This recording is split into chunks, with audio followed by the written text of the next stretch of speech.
It is time for the faith walk of the day. I read a post by Joel Osteen, such a great guy. Sometimes the favor of God comes disguised as a cutback.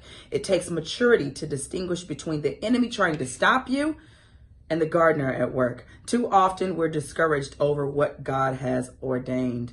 I've had many times in my life where I was mad at the enemy because I felt like he's destroying something and fix it, Jesus, fix it, Jesus. And every time God fixed it, this person would leave my life.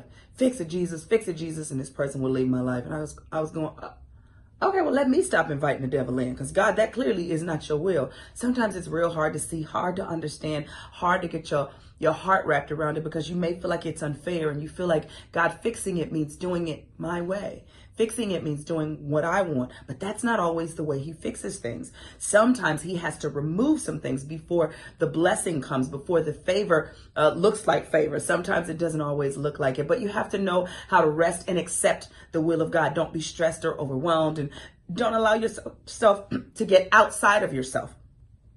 Pray that you're always in line with his will. Lord, I always accept your will for my life. Help me to see it, feel it, and understand it. I don't want to live in contrast to what God has for me, because I'm trying to adjust to my goals or kingdom or culture's goals. I want to always be in line with what God's word says. And sometimes the things that he tells us to do may not always feel good, because we want it to go another way. We want our flesh to be appeased. We want to feel good, but sometimes we do have to go through, And we have to learn to accept it and be okay with it and say, the Lord giveth, the Lord taketh. Blessed be the name of the Lord. That's not always an easy prayer to pray, but it is a mature prayer to pray. And when you pray that prayer, when you are accepting God's will, when you're actively saying, God, yes, to what you want from me, the favor looks like favor.